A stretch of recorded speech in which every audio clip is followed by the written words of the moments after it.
तो कहानी शुरू एक कपल को दिखाते हुए होती है। एन के बेटे की कुछ वक्त पहले कार एक्सीडेंट में मौत हो गई थी, जिस वजह से वो हर वक्त काफी परेशान रहा करती थी। तो इसलिए उसके हस्बैंड पॉल को डॉक्टर ने कहा था कि वो अपनी वाइफ को एक नई जगह पर ले जाए, जिससे उसके दिमाग को सुकून मिलेगा और वो पुरानी यादों से बाहर आ जाएगी। अब इसीलिए पॉल और एन अपने नए घर में शिफ्ट होने जा रहे थे। वो दोनों जब अपने नए घर में आते हैं तो पहली रात वो मूवी देखकर रात गुजारते हैं। इसी दौरान हम देख पाते हैं उनके बेटे की तस्वीर जो फ्रेम में लगी हुई थी वो खुद ही नीचे गिरकर टूट जाता है। एक दिन एन जब घर पर अकेली थी तो उसे घर के बेसमेंट से आवाजें आती हैं। जब वो जाकर देखती है तो उधर उसके बेटे के ग्लव्स पड़े थे। जैसे ही वो नीचे झुककर उन्हें उठाने की कोशिश करती है तो उसे ऐसा महसूस होता है कि जैसे उसके पीछे कोई खड़ा हो। जब वो पीछे मुड़ती है तो वहाँ पर कोई भी नहीं था। वो अपने बेटे के ग्लव्स लेकर ऊपर आ गई थी और शाम को खाना खाते हुए अपने हस्बैंड पॉल को बताती है कि मुझे इस घर में अपने बेटे की स्पिरिट आत्मा महसूस होती है। ऐसा लगता है कि जैसे वो हमारे साथ हो। मगर पॉल उससे कहता है ऐसा क्यों सोच रही हो, मैं तुम्हें यहाँ पर इसलिए लाया हूँ ताकि तुम अपने बेटे की यादों को भूल जाओ। समझ जाओ एन, हमारा बेटा मर चुका है, वो कभी वापस नहीं आएगा। उसी रात पॉल एक कंपनी को कॉल करता है जो बिजली की चीजों को ठीक करने का काम क्या करती थी। वो उन्हें बताता है कि हमारे बेसमेंट से कुछ जलने की बदबू आ रही है, तो प्लीज आकर चेक कर लें, जैसे कोई बिजली के तार खराब हो।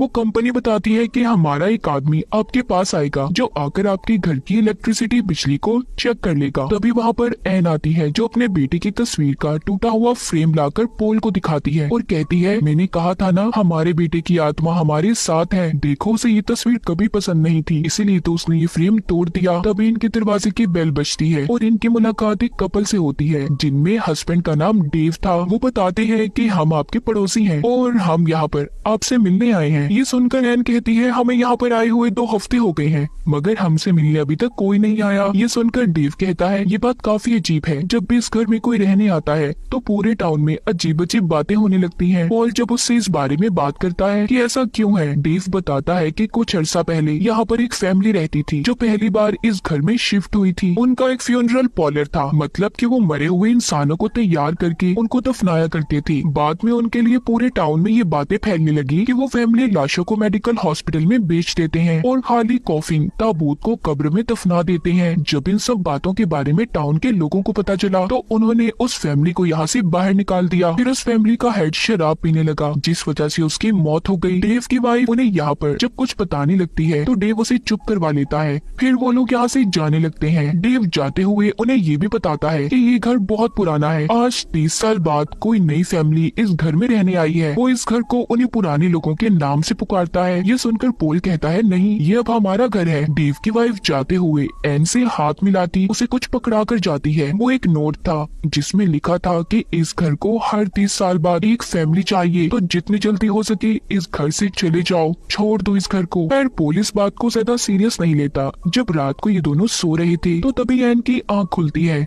उसे ऐसा लगता है कि जैसे उसके दरवाजे पर कोई खड़ा है, मगर जैसे ही वो देखती है उधर कोई भी नहीं था, इसलिए वो दोबारा सो जाती है। तभी हम उनकी फैमिली फोटो पर किसी भूत का साया देखते हैं। जब सुबह होती है तो एक आदमी इनके घर पर बिजली को ठीक करने आया था। वो आदमी बेसमेंट में अपना काम करना शुरू कर देता है। तभी ऊपर पॉल के पास एन आती है जो कहती है कि मैंने अपने दोस्तों को बुलाया है जो पैरानॉर्मल इन्वेस्टिगेटर हैं। वो भूत प्रेत से बात कर सकते हैं और मैं ये जानना चाहती हूँ कि सच में हमारे घर में कोई भूत है या हमारे बेटे की आत्मा। उधर बेसमेंट में जब वो आदमी बिजली की तारों को चेक कर रहा था तो तभी बेसमेंट की लाइट जलने बुझने लगती है। वो आदमी सीढ़ियों पर बैठी हुई एक लड़की को देखता है। पास जाकर उसे पता चलता है कि वो कोई आम लड़की नहीं बल्कि एक भूतिया आत्मा थी। अचानक से उस आदमी वर्कर का किसी ने हाथ पकड़ लिया था। पॉल जब वापस बेसमेंट में आता है तो वो आदमी कोने में बैठा था और उसका एक हाथ बुरी तरह से जल चुका था। पॉल जल्दी से एम्बुलेंस को कॉल करता है। इस पूरे हादसे के दौरान हम उस बेसमेंट में 3 भूतिया आत्माओं को देखते हैं जिनका जिस्म जला हुआ था। अगली सुबह पॉल दोबारा से बिजली ठीक करने वाली कंपनी में कॉल करता है। उसे ऐसा लग रहा था कि उस वर्कर को करंट लगा होगा। वो उनसे कहता है प्लीज मेरे घर की प्रॉब्लम को जल्दी दूर करें। जिसके बाद पॉल के घर में अब अजीब अजीब हादसे होने लगते हैं। ये देखकर पॉल भी घबरा गया था। वो भी इनके पीछे के राज को अब जानना चाहता था, इसीलिए वो एन से कहता है कि वो अपने दोस्तों को बुलाए जो कि पैरानॉर्मल इन्वेस्टिगेटर थे। जब वो उनके घर पर आते हैं एन की दोस्त उससे कहती है कि मेरा बेटा भी जल्दी यहाँ पर आने वाला है। उसने अपने बेटे को इसलिए बुलाया था क्योंकि उसका बेटा और एन का बेटा दोनों बहुत अच्छे दोस्त थे और जो इन्होंने रिचुअल जादू करना था उन्हें उसमें उसकी जरूरत थी। शाम को जब ये खाना खाने जाते हैं तो होटल में सब लोग बहुत ही अजीब नजरों से इन्हें ही देख रहे थे। पोल कहता है हम इस टाउन में नए हैं ना, तो शायद इस वजह से सब लोग हमें देख रहे हैं। दूसरी तरफ हम एन के दोस्त के बेटे को देखते हैं जो अपने एक दोस्त के साथ एन के घर पर पहुंच गया था, जहां पर उसे कोई भी नहीं मिलता क्योंकि इस वक्त तो सभी होटल में खाना खाने गए हुए थे। एन की दोस्त का बेटा घर में रुकने का फैसला करता है और काफी मौज मस्ती कर रहा था। तभी इन दोनों को बेसमेंट से आवाज आती है, इसलिए एन की दोस्त का बेटा जब बेसमेंट में चेक करने जाता है तो उधर वही भूतिया आत्माएं उस पर हमला करके उसे मार देती हैं। ये सब उस लड़के की दोस्त ने भी देखा था। वो ये सब देखकर बहुत डर गई थी, इसलिए अपनी गाड़ी लेकर यहाँ से भाग जाती है। मगर तभी जब उसकी नजर अपनी गाड़ी के शीशे पर पड़ती है तो एक भूत उसकी गाड़ी में पिछली सीट पर बैठा था। इससे पहले वो लड़की कुछ करती, वो भूत अपना हाथ उसके जिस्म के आर पार कर देता है, जिससे उसकी भी मौत हो जाती है। उधर दूसरी तरफ एन, पोल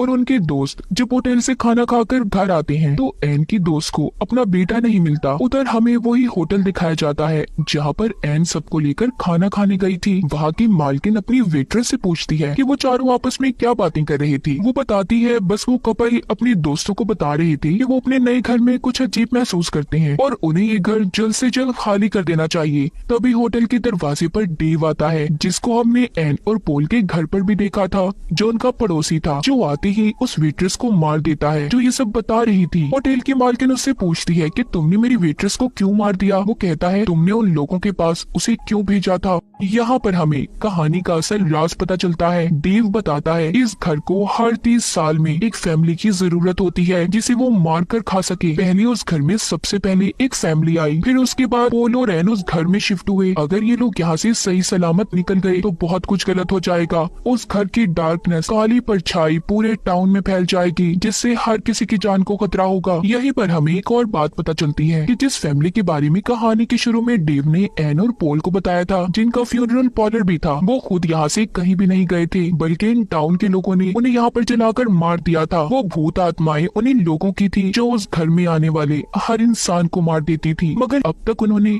एन और पोल को नहीं मारा था। इसलिए डेव ये फैसला करता है कि अगर उन भूतों ने एन और पोल को नहीं मारा तो हम मार देंगे। उधर घर में एन की दोस्त उसे बताती है कि मुझे तुम्हारे घर में कोई काली ताकत महसूस होती है, कोई तो है इस घर में जो बरसों से छुपा हुआ है, पर वो तुम्हारा बेटा नहीं है। जब रात होती है तो पोल को अपने दरवाजे के बाहर कोई खड़ा हुआ नजर आता है। उसे ऐसा लग रहा था कि जैसे एन की दोस्त वहाँ पर खड़ी हो, पर एन की दोस्त तो अपने हस्बैंड के साथ सो रही थी। अचानक से वो भी उठ जाती है, उसे भी डरावना सपना आया था। वो अपने हस्बैंड को बताती है कि इस घर में बहुत सी लोगों की जान गई है, ये घर बिल्कुल ठीक नहीं है। उधर पोल के कमरे का दरवाजा भी खुद ही खुल गया था और उस पर एक भूत हमला कर देता है, मगर जल्दी उसकी आँख खुल गई थी, मतलब वो भी सिर्फ एक सपना देख रहा था। सुबह को नाश्ता करते हुए एन की दोस्त सबको बताती है कि मुझे इस घर में घुटन महसूस हो रही है, इसलिए एन उसे अपने साथ घर का कुछ सामान लेने मार्केट ले गई थी। घर में एन की दोस्त का हस्बैंड रिचुअल जादू की तैयारी कर रहा था ताकि वो इस रिचुअल के जरिए उन भूत आत्माओं से बात कर सके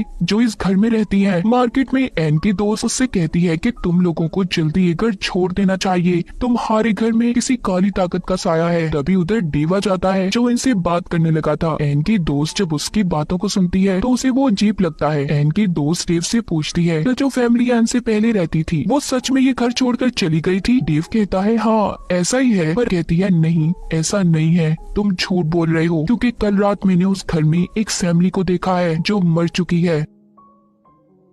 एन के घर में पोल और उसकी दोस्त का हस्बैंड रिचुअल करना शुरू करते हैं। अचानक से सभी मोमबत्तियां बुझ गई थी। एक आत्मा एन की दोस्त के हस्बैंड को दूर फेंकती है। वो भी समझ चुका था कि ये एन के बेटे की आत्मा नहीं है। उस आत्मा ने एन के दोस्त के हस्बैंड को पोजेस्ड अपने काबू में कर लिया था। थोड़ी देर में एन और उसकी दोस्त भी घर पर आ जाती है। वो देखती है कि पोल ने एन की दोस्त के हस्बैंड को बांध कर रखा हुआ है और उसके मुंह में कपड़ा भी दिया हुआ था। जब वो पोल से पूछती है तो पोल यहाँ पर उन्हें सारी कहानी बताता है कि इसके अंदर एक आत्मा आ चुकी है जो बहुत ज्यादा खतरनाक है। तभी एन के दोस्त का हस्बैंड जिस पर आत्मा ने कब्जा कर लिया था वो उस कपड़े को निकल जाती है और सबसे कहती है कि ये मेरा घर है, यहाँ से चले जाओ। तभी फोन बजता है जो डेव की वाइफ कर रही थी ताकि इन्हें सच्चाई बता सके, मगर उसे भी पीछे से किसी ने चाकू मार दिया था। वो मरते मरते एन को बताती है कि मैंने तुम्हें कहा था ना इस घर को जल्दी छोड़ देना। तभी ये सब बातें सुनकर जब एन की दोस्त बेसमेंट में जाती है तो उधर उसे अपने बेटे की मौत का भी पता चल चुका था, जिससे उसे उस आत्मा पर बहुत गुस्सा आ जाता है और वो अपने हस्बैंड पर हमला करने लगती है क्योंकि वो आत्मा उसके अंदर थी। कहती है बताओ तुमने ऐसा क्यों किया। एन भी उस आत्मा से पूछती है कि आखिर तुमने टाउन के लोगों के साथ ऐसा क्यों किया था। वो आत्मा बताती है क्या तुम्हें उस इंसान डेव की बातों पर यकीन आ गया है, वो झूठ बोल रहा है। वो आत्मा बताती है डेव ने इस घर में एक शैतानी आत्मा को जगाया था जिसके लिए उसने मेरी सारी फैमिली को जलाकर सेक्रीफाइस उस शैतानी आत्मा के आगे कुर्बान कर दिया और यही वजह थी इस घर के बेसमेंट से हमेशा जलने की बदबू आया करती थी। और होटल की मालकिन को भी डेव इसलिए जानता था क्योंकि वो उसके कल्ट का हिस्सा थी। एन की दोस्त ये सब जानने के बाद अब भी अपने हस्बैंड को होश में लाने की कोशिश कर रही थी ताकि वो आत्मा उसका पीछा छोड़ दे। तभी वो आत्मा एक रॉड उठाकर उसके हस्बैंड की आंखों पर उसी से वार करवा देती है जिससे वो वहीं पर मर जाता है। ये नजारा देखकर तीनों यहाँ से भागने लगे थे। तभी एन की दोस्त जब दरवाजा खोलती है तो डेव ने आकर उसके सर पर गोली मार दी थी जिससे उसकी वहीं पर मौत हो जाती है। एन और पोल घर के अंदर वापस भागते हैं। यहाँ पर डेव होटल की मालकिन और बाकी कल्ट के लोगों को भी ले आया था जो एन और पोल को मारकर उस शैतानी शक्ति को देना चाहते थे। ये सभी पूरे घर में एन और पोल को ढूंढ रहे थे मगर उस फैमिली के भूत जिनको इन्होंने पहले जलाकर मारा था वो एक एक करके इनको मार देते हैं। इस घर में खून की होली शुरू हो गई थी, हर तरफ मौत का समा था। ऐसा लग रहा था कि जैसे वो भूत डेव के लोगों को मारकर एन और पोल को बचाना चाहते हों। उधर एन के पास जब होटल की मालकिन उसे मारने जाती है तो एन ने अपने हाथ में बहुत से चाकू पकड़े हुए थे। वो सभी चाकू एक ही बार उस होटल की मालकिन के गले में मार देती है जिससे उसकी भी मौत हो गई थी। जिसके बाद एन और पोल यहाँ से भागने लगते हैं तो उनके सामने डेव आ गया था जो कहता है कि इस घर को हर 30 साल बाद एक फैमिली का सेक्रीफाइस चाहिए तो तुम्हें तो मरना ही होगा, मेरी मजबूरी है। तभी डेव के पीछे उस फैमिली का लीडर आ जाता है जिसकी फैमिली को इसने जलाकर मारा था। वो डेव के सर को पकड़कर कुचल देता है जिससे डेव भी अब मर चुका था। उस फैमिली की सभी आत्माएं आजाद हो गई थी जो यहाँ पर 30 सालों से कैद थी। एन और पोल को बेसमेंट से उनके बेटे की आत्मा की आवाज आती है जो कहता है मैं आप लोगों के साथ हूँ। यही वजह थी कि एन को बार बार अपने बेटे की आत्मा महसूस होती थी। हम पोल को देखते हैं जो अपने बेटे की आवाज सुनकर बेसमेंट में जाता है। उसके चेहरे पर मुस्कुराहट थी और उसकी ये मुस्कुराहट को दिखाते हुए फिल्म की कहानी भी यहीं पर खत्म हो जाती है।